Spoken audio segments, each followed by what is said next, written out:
Hello बच्चों, कैसे हो आप लोग। तो आज की इस वीडियो में हम राजस्थानी लघु चित्रकला शैली का एक चित्र जिसका नाम है राजा अनिरुद्ध सिंहारा, उसको पढ़ने वाले हैं। आज हम समझेंगे इस चित्र को और जानेंगे आखिर इस चित्र के चित्रकार कौन है, आखिर ऐसी क्या खासियत है इस चित्र में जो इससे आपको राजस्थानी लघु चित्रकला शैली के चैप्टर में ऐड किया गया है। तो चलिए वीडियो को शुरू करते हैं और समझते हैं इस चैप्टर के बारे में और इस चित्र के बारे में।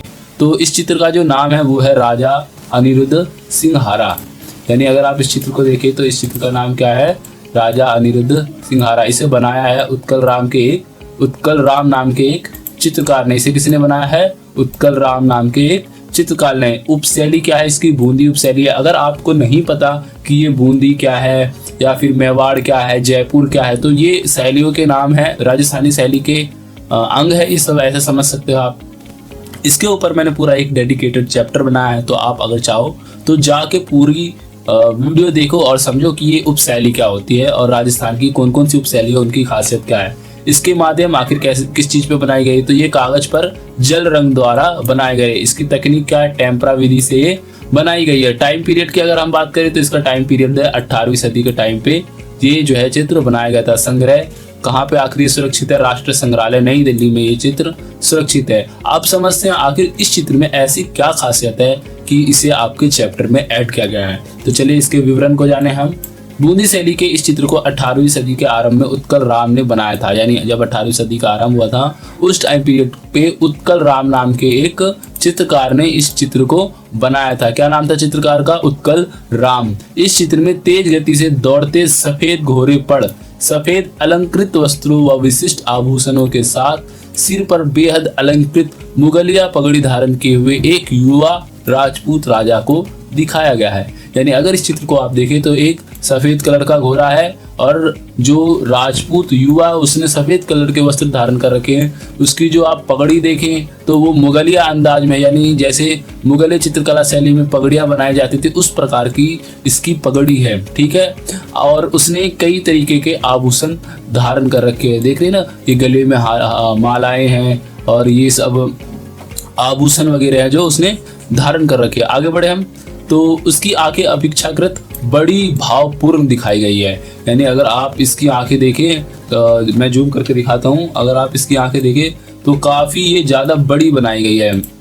अगर आप इसकी आंखों को देखें आप यहाँ, तो ये आंखें आगे की तरफ एकदम तेज निगाहों से देखते हुए ये नजर आ रही है। ठीक है, आगे बढ़े हम। आगे बढ़ते हम, आगे जानते हैं आखिर इस चित्र में क्या खासियत है। घोड़े की सीधी तनी हुई पूंछ इस चित्र का विशेष आकर्षण है। यानी अगर इस चित्र में देखें तो आपको ये देखने को मिलेगा जो घोड़े की पूंछ है वो बिल्कुल स्ट्रेट है। जबकि क्या सच में घोड़े की पूंछ बिल्कुल मतलब ऐसे स्ट्रेट होती है? ऐसा नहीं हो सकता। या तो घोड़े की पूंछ ऐसे होगी या ऊपर की तरफ होगी या फिर ये दाएं बाएं होगी, लेकिन आखिर घोड़े की पूंछ स्ट्रेट कैसे है? तो ये चित्रकार ने जो चित्र बनाया ये इसमें थोड़ी सी यूनिकनेस डाली है, जिस वजह से जो लोग है देखने वाले उसकी जो आकर्षण है वो घोड़े की पूंछ की तरफ जाती है। चित्र में सभी सजावटी तत्वों को लाल, नारंगी, पीले व भूरे रंग से सफेद रंग के घोड़े व सवार के वस्त्रों के साथ उचित संतुलन से स्थापित करके मनमोहकता के साथ प्रस्तुत किया गया है। यानी अगर इस चित्र में देखें जो सजावटी चीजें हैं जैसे कि राजा के आभूषण हो गए, राजा घोड़े की जो ये रस्सी है पकड़ने वाली कमान हो गई, या बैठने वाले जो स्थान है घोड़े पे जो भी होता है कपड़े रख के बैठते हैं राजा लोग, वो सभी जो आभूषण है या फिर जो आकर्षण के केंद्र है या फिर जिन्हें हाईलाइट करना, उन सभी चीज़ों को आप देख सकते हो रेड कलर से कोशिश की गई है बनाने की, यानी रेड कलर से सजाया गया है। ठीक है, मैं इसको मिटा दूं। चलिए आगे बढ़ते हैं। सवार ने घोड़े की लगाम को मुगलिया अंदाज में बाएं हाथ में पकड़ा है। यानी अगर आप युवा राजपूत राजा को देखे तो इसने मुगली अंदाज, जैसे मुगल राजा अपने बाएं हाथ से घोड़े की लगाम पकड़ देते उसी प्रकार से इस राजा ने भी अपने बाएं हाथ से घोड़े की लगाम पकड़ रखी है। ठीक है, आगे बढ़े हम। जबकि दाहिने हाथ में उसने एक फूल पकड़ा हुआ है। आप यहाँ पे देखिए दाहिने हाथ में एक छोटा सा आपको फूल यहाँ पे आप देख सकते हैं। ये कौन सा फूल है मुझे ये समझ नहीं आ रहा, अगर आपको समझ आए तो बताए। इसने दाहिने हाथ में एक छोटा सा जो है फूल पकड़ रखा है। इस एरिया में आप देखें, मैं हाईलाइट करता हूँ सर्कल। अपने दाहिने हाथ में एक फूल पकड़ रखा है। वापस आ जाए हम अपनी जगह पे। ठीक है, फूल पकड़ा है पृष्ठभूमि के गहरे रंगों के मिश्रण से इस प्रकार दिखाया गया है कि मुख्य आकृति उभार के साथ ध्यान केंद्रित करने में सफल प्रतीत हो।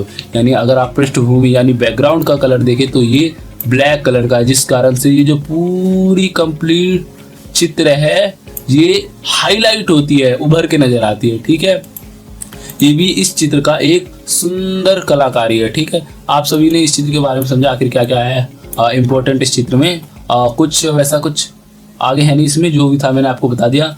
तो इसमें आपको जो है ये चित्र आपका 5 नंबर या 6 नंबर में आता है ये चित्र, जिसमें आपको ऐसे डायरेक्ट बोल देंगे राजा अनिरुद्ध सिंघारा के चित्र का विवरण करें। उसमें आप ये जो इम्पोर्टेंट लाइन है इसको आप लिखेंगे, उसके बाद विवरण में जो किसने बनाया था ये आपका कम से कम 2 नंबर का हो जाता है। उसके बाद ये जो 3 नंबर है ये आपको प्रोवाइड कर देते हैं 3 नंबर, यानी 3 और 2 प्लस 5 नंबर का आपका क्वेश्चन कंप्लीट हो जाता है।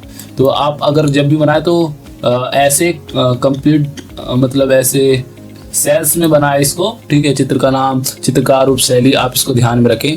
और आपको ये जो PDF है वो मैं प्रोवाइड करूंगा व्हाट्सएप चैनल पे, वहाँ पे आप जाके इसको डाउनलोड कर सकते हैं। ये बिल्कुल फ्री ऑफ कॉस्ट है। चैनल को आप सब्सक्राइब कर लो, वीडियो को लाइक कर दो और अपने दोस्तों के साथ से शेयर करो। ठीक है, क्योंकि आप सभी का जो पेपर है वो जल्दी से जल्द आने वाला है, तो आशा करता हूँ आप अपने पेपर की तैयारी में जुट गए होंगे। Thank you for watching. मिलते हैं नेक्स्ट वीडियो में, और कमेंट करके बताना कि अगला वीडियो आपको किस चित्र पे चाहिए।